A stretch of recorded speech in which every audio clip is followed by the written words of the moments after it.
Il y a une nouvelle pratique militante aujourd'hui en ligne qui est une forme de cyberharcèlement militant pour chercher à faire taire un opposant pour lui passer l'envie de s'exprimer.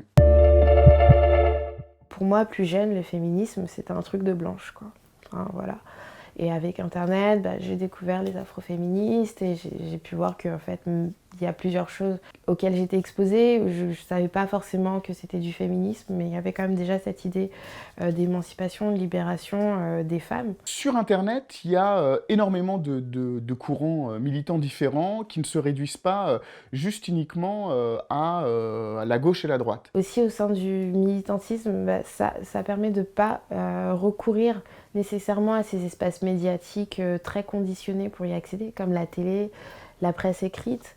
Il suffit vraiment d'avoir une plateforme et de savoir l'utiliser. On peut avoir quand même une très grande audience. Ça permet de façon très pratique à des personnes pour lesquelles l'espace public n'est pas forcément soit accessible ou sûr de participer à ces grandes discussions, notamment les personnes en situation de handicap, les personnes aussi LGBTQI qui se font énormément agresser dans l'espace public et les personnes racisées aussi.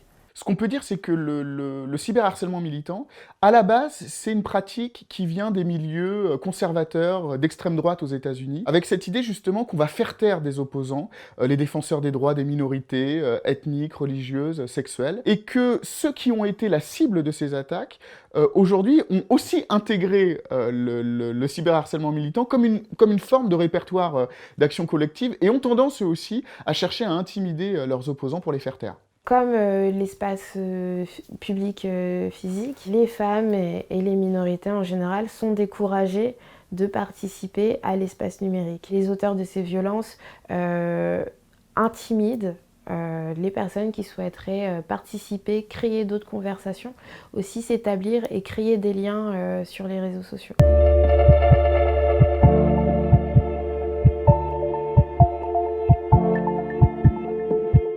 Il y a des formes de cyberharcèlement militant qui sont coordonnées, qui sont souhaitées, dont l'objectif c'est de faire taire un opposant, via des raids, via des notifications, des messages insultants. Et il y a aussi des formes de cyberharcèlement qui vont découler d'actions non coordonnées, et parfois involontaires, effectivement. Quelqu'un qui va mentionner un compte d'un opposant, et qui, malgré lui, va entraîner ses followers à aller le harceler via des messages qui sont pas forcément coordonnés les uns aux autres, mais qui, pris tous ensemble, font une masse d'intimidation, de messages intimidants qui vont faire taire quelqu'un.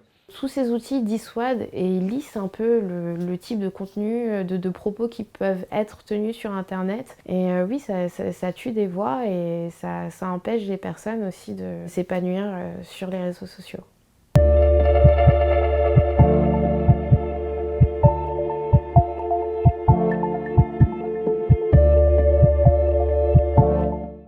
C'est pas forcément dangereux aujourd'hui de militer sur Internet. Par contre, on se rend compte que c'est plus difficile aujourd'hui de militer sur Internet que ça l'était il y a 10 ans. Parce qu'aujourd'hui, lorsqu'on prend la parole publiquement sur les réseaux sociaux, justement, on s'expose à des formes de cyberharcèlement, militants ou pas, qui peuvent avoir des effets psychologiques assez néfastes sur notre vie de tous les jours et qui vont nous pousser à nous autocensurer.